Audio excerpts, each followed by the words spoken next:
Dear students, last video lecture में हमने probability का क्लासिकल डेफिनेशन देखा था और प्रोबेबिलिटी का मीनिंग जो है वो डेफिनेशन के हिसाब से समझा था कि probability of any event A is favourable outcome to the event divide by total possible outcome का जो रेशियो है उसी को हम प्रोबेबिलिटी बोलते हैं। मैथमेटिकली वही प्रोबेबिलिटी है। अब हम वो लेवल पे आ चुके हैं जहां से प्रोबेबिलिटी के प्रॉब्लम्स हम सॉल्व कर सके, लेकिन फिर भी चैप्टर को ज्यादा प्रॉपरली समझना है तो हमने एक इन हाउस क्लासिफिकेशन किया है कि प्रोबेबिलिटी के प्रॉब्लम्स किस तरीके के होते हैं। पहले में प्रॉब्लम्स हम समझेंगे और यहां पर मैं प्रॉब्लम्स को समझाने के लिए एक चार्ट दे रहा हूं और उसके बाद भी एक हेल्पिंग चार्ट भी है, मतलब दूसरा भी एक ऐसा एक टूल जो है जिसका हम यूज करेंगे। तो वो दो चार्ट आप अपनी नोटबुक में भी लिख लीजिएगा जो मैं यहां पर ड्रॉ करने वाला हूं। इससे क्या होगा कि आप प्रॉब्लम को बिल्कुल आसानी से समझ पाओगे और क्लासिफिकेशन पहले से मालूम होगा तो कहां से शुरू करना है और कहां तक जाना है वो क्लियर हो जाएगा। तो प्रोबेबिलिटी के प्रॉब्लम शुरू करने से पहले हम देख रहे कि प्रॉब्लम्स कितने टाइप्स के होते हैं। तो प्रोबेबिलिटी के प्रॉब्लम्स की मैं बात कर रहा हूं, टाइप्स ऑफ प्रॉब्लम्स। तो चैप्टर तो प्रोबेबिलिटी ही है, तो टाइप्स ऑफ प्रॉब्लम में प्रोबेबिलिटी की ही बात कर रहा हूं।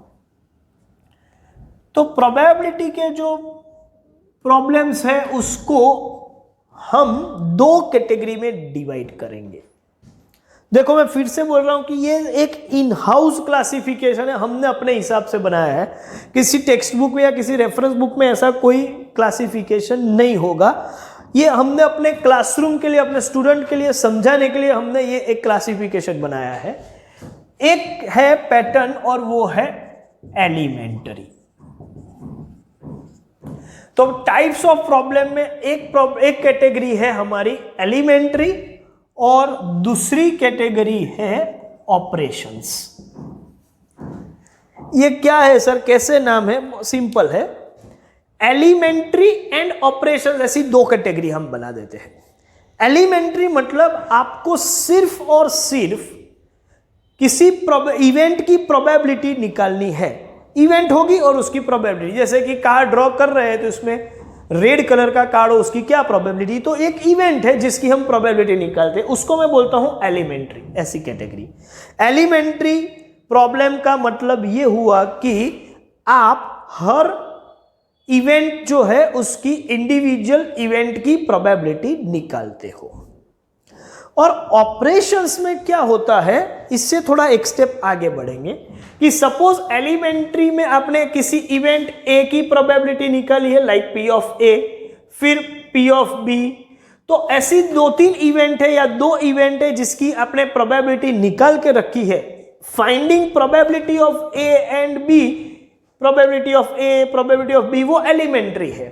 लेकिन इसके बाद ये दो प्रोबेबिलिटी का एडिशन या मल्टीप्लिकेशन करो तो वो ऑपरेशंस हो जाएगा। ठीक है, तो एलिमेंट्री प्रोबेबिलिटी में सिर्फ इवेंट की प्रोबेबिलिटी निकालते हैं और ऑपरेशंस में जो इवेंट की हमने प्रोबेबिलिटी निकाली हुई है या रेडीमेड अवेलेबल है तो उनका एडिशनल परफॉर्मेंस, एडिशनल ऑपरेशंस, मतलब या तो वो दो प्रोबेबिलिटी का एडिशन करो या फिर दो प्रोबेबिलिटी का मल्टीप्लिकेशन करो। तो ऑपरेशंस में दो ऑपरेशंस हैं, एडिशन एंड मल्टीप्लिकेशन, और एलिमेंट्री और ऑपरेशंस। इससे आगे कोई प्रोबेबिलिटी का पॉइंट है नहीं। तो प्रॉब्लम यही होंगे, या तो प्रॉब्लम एलिमेंट्री का होगा या तो ऑपरेशंस का होगा, या दोनों कंबाइन करके भी क्वेश्चन हो सकते हैं।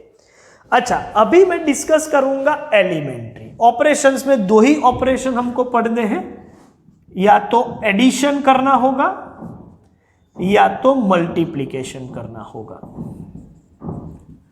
ठीक है, एडिशन और मल्टीप्लिकेशन के बारे में बाद में देखेंगे, पहले काम करेंगे एलिमेंट्री में। तो एलिमेंट्री वाले जो प्रॉब्लम्स है उसमें चार कैटेगरी आएगी। एलिमेंट्री के प्रॉब्लम्स भी 4 कैटेगरी वाले होंगे। या तो प्रॉब्लम कॉइन्स का होगा, या तो प्रॉब्लम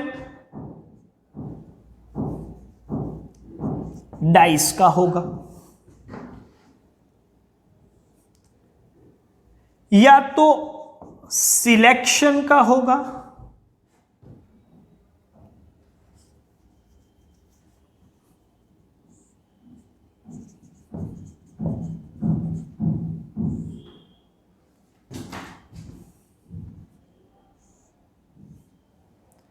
या तो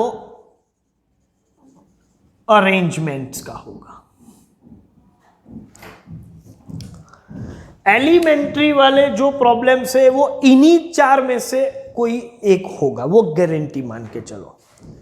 या तो प्रॉब्लम कॉइन्स के होंगे, या डाइस के, या सिलेक्शन के, या अरेंजमेंट्स के।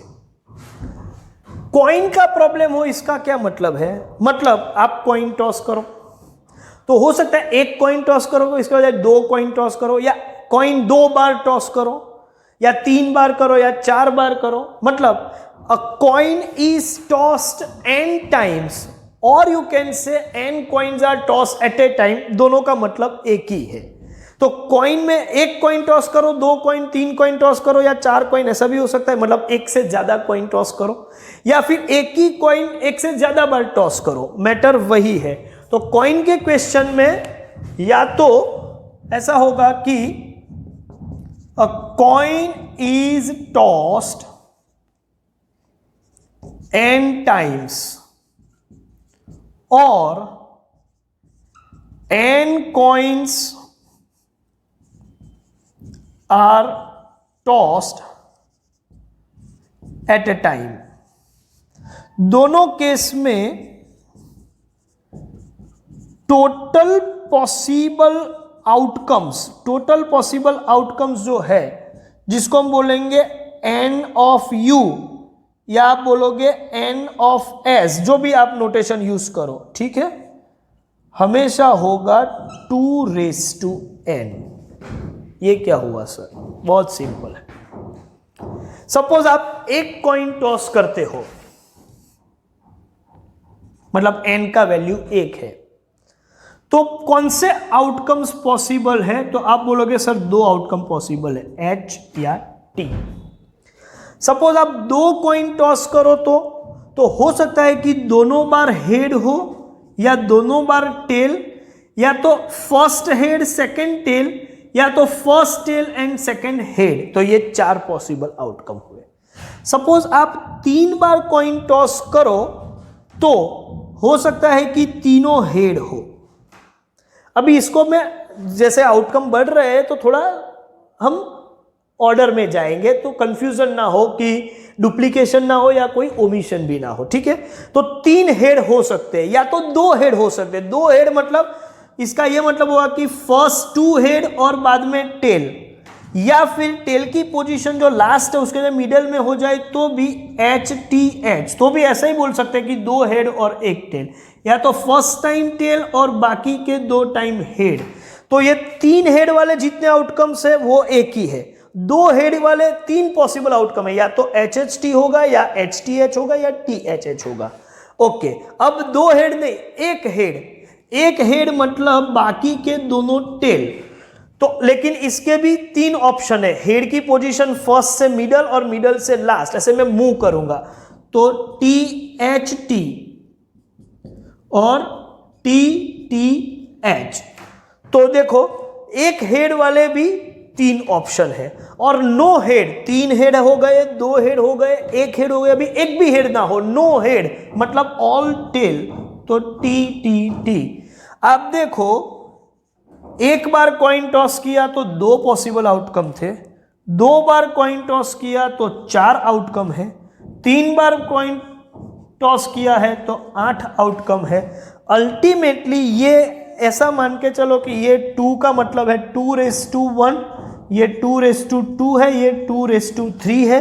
मतलब जितनी बार ऐसे 4, 5 या n टाइम्स आप कॉइन टॉस करोगे तो टोटल पॉसिबल आउटकम होंगे 2:n। तो टोटल पॉसिबल आउटकम 2n किस तरीके से हमने डिजाइन किया है, तो ये रहा उसका कैलकुलेशन, और कैसे होता है वो समझ लिया। A coin is toss n times और n coins are toss at a time, उस केस में total possible outcomes means n of u या n ऑफ s हम बोलेंगे 2n। ओके, ऐसे ही डाइस का केस हो तो डाइस के केस में भी हम इसी तरीके से लिख सकते हैं, अ डाई इज रोल्ड और थ्रोन n टाइम्स और n dies are rolled at a time, तो टोटल पॉसिबल आउटकम्स, जिसको आप n ऑफ u या फिर n ऑफ s बोल सकते हो, वो होगा 6n। देखो कॉइन के केस में 2n, क्योंकि बेस आउटकम दो ही है, हेड एंड टेल, लेकिन डाइस के केस में 6 फेज है आपके पास, मतलब 6 साइड्स है। कॉइन की 2 साइड होती है लेकिन इसकी 6 साइड है, तो बेस आउटकम 2 है तो 2n, यहां बेस आउटकम 6 है तो हम 6n। तो डाइस के केस में टोटल पॉसिबल आउटकम होगा 6n। ओके, अब आते हैं सिलेक्शन पर। अब इसका डिस्कशन करने की जरूरत नहीं है, क्यों ये 6n है समझ में आ गया। सिलेक्शन का ये मतलब है कि if out of n items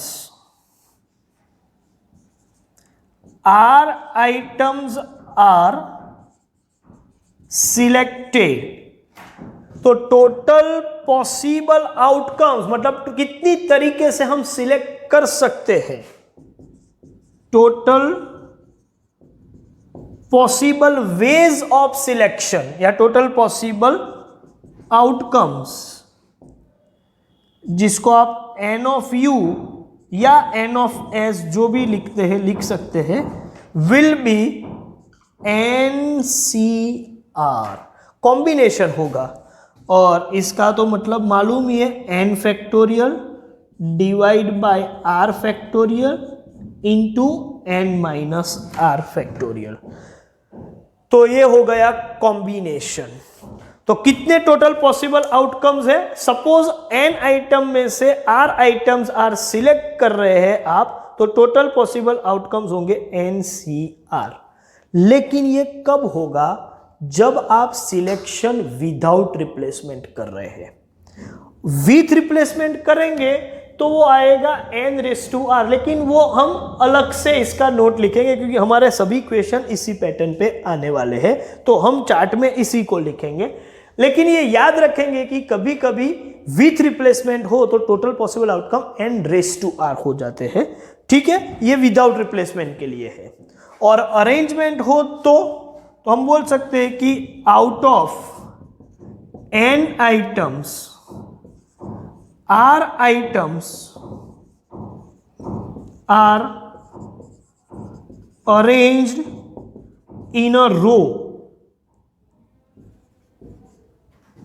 तो n आइटम में से r आइटम्स को आपको एक रो में अरेंज करना है, तो कितनी तरीके से अरेंज कर सकते हैं, जिसको हम बोलेंगे टोटल पॉसिबल आउटकम्स। क्या है, n ऑफ u या n ऑफ s, वो होंगे NPR। जब अरेंजमेंट हो तो परम्यूटेशन हो जाएगा, और आपको मालूम है कि NPR का मतलब है n factorial upon n minus r factorial, तो ये अरेंजमेंट का काम हुआ। तो एलिमेंट्री के क्वेश्चन इन ही 4 में से कोई एक होगा, गारंटी मान के चलो, ठीक है। और ऑपरेशंस में या तो एडिशन होगा या मल्टीप्लिकेशन होगा। कॉइन का क्वेश्चन हो तो total possible outcome 2n, dice का क्वेश्चन हो तो total possible outcome 6n, selection का क्वेश्चन हो तो total possible outcome NCR, arrangement का क्वेश्चन हो तो NPR। ये टोटल पॉसिबल आउटकम मतलब हर क्वेश्चन का डिनोमिनेटर आपके पास आ गया। न्यूमरेटर क्या है, वो इवेंट टू इवेंट चेंज होगा, वो आप काउंट करोगे और काम हो जाएगा। मतलब आपको प्रोबेबिलिटी निकालने के लिए दो चीज चाहिए, एक न्यूमरेटर और एक डिनोमिनेटर।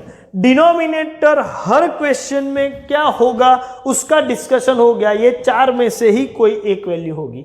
न्यूमरेटर क्या है वो क्वेश्चन के हिसाब से हम चेक करेंगे, तो आधा काम तो यहीं पर हो गया। ठीक है, ऑपरेशंस में एडिशन और मल्टीप्लिकेशन कैसे करेंगे वो जब सीखेंगे तब की बात है। हाँ, लेकिन ये चार्ट आपके पास होना जरूरी है, तो आप अपनी नोटबुक में ये चार्ट ड्रॉ कर लीजिएगा। एक दूसरा भी चार्ट में देने वाला हूं, मतलब नोट्स देने वाला हूं, जिसके बाद हम प्रॉब्लम सॉल्व करने की पोजीशन में आएंगे। तो एक काम कीजिए, पॉज लेके पहले ये चार्ट को आप ठीक है ड्रॉ कर लीजिएगा या इसका स्क्रीनशॉट ले लीजिएगा, और उसके बाद हम दूसरा पॉइंट देखते हैं। चलिए, प्रोबेबिलिटी के प्रॉब्लम्स के टाइप्स का जो चार्ट है वो देखने के बाद ये नोट्स भी समझ लेते हैं। Note number 1, probability of any event a always lies between 0 and 1 inclusive of 0 and 1, मतलब ये दोनों वैल्यू भी इंक्लूडेड है, तो प्रोबेबिलिटी की वैल्यू इसी रेंज में रहेगी।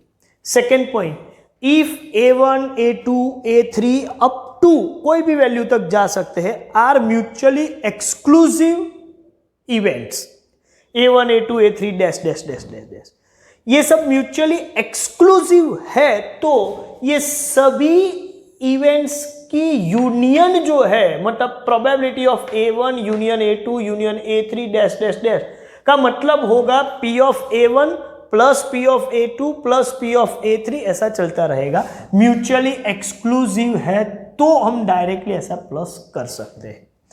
तो A1, A2, A3 up to AN are mutually exclusive and exhaustive, मतलब लास्ट की इवेंट भी मालूम है कि AN, मतलब और सबको मिला दो तो वो एग्जॉस्टिव भी हो जाती है। उस वक्त probability of A1 union A2 union A3 up to AN, तो यूनियन है, इसका मतलब हम सभी के बीच में प्लस लिख सकते हैं, up to probability of AN, और ये एग्जॉस्टिव है तो सभी प्रोबेबिलिटी का टोटल करेंगे तो पूरा सैंपल स्पेस की प्रोबेबिलिटी, और वो तो 1 है, सर्टेन इवेंट हो जाएगी, तो ये सबका टोटल करेंगे तो आंसर 1 होगा। अभी एक और पॉइंट है कि A और A डैश म्यूचुअली एक्सक्लूसिव भी है और एग्जॉस्टिव भी है कॉम्प्लीमेंट्री इवेंट से, तो और ये दोनों को मैं मिला दूं तो पूरा सैंपल स्पेस हो जाएगा। तो ये दोनों का प्रोबेबिलिटी जो है यूनियन करेंगे P of A union A dash, तो इसका मतलब P ऑफ U या P ऑफ S ही होगा। लेकिन ये म्यूचुअली एक्सक्लूसिव और एग्जॉस्टिव होने की वजह से P of A plus P of A dash equals to, और एग्जॉस्टिव तो 1 होगा, मतलब P ऑफ U या P ऑफ S का वैल्यू सर्टेन इवेंट तो 1 हो जाएगा। तो any event and its complementary event की प्रोबेबिलिटी का टोटल करेंगे तो हमेशा 1 आएगा। That means P of A is equal to 1 minus P of A dash, और P of A dash equals to 1 minus P of A, मतलब कोई भी इवेंट की प्रोबेबिलिटी मालूम है तो कॉम्प्लीमेंट्री इवेंट की प्रोबेबिलिटी आप इजीली डिटरमाइन करोगे 1 minus. Suppose P of A is 0.3 तो P ऑफ A डैश क्या होगा, आप बोलोगे 0.7। Suppose P of A is 0.8 तो A डैश क्या होगा, P of A dash will be 0.2। P of A dash is 0.4 तो P ऑफ A क्या होगा, तो वो हो जाएगा 0.6। तो आप किसी भी इवेंट की प्रोबेबिलिटी मालूम है तो कॉम्प्लीमेंट्री इवेंट की प्रोबेबिलिटी 1 माइनस करके निकाल सकते हैं। तो यहां पर हम अपना सेशन खत्म करते हैं। ये दोनों, वो चार्ट और ये नोट भी आप अपने नोटबुक में लिख लो, और अब नेक्स्ट सेशन से, नेक्स्ट वीडियो लेक्चर से हम प्रैक्टिकल प्रॉब्लम शुरू करेंगे। चलिए यहां पर हम खत्म करते हैं। Thank you very much.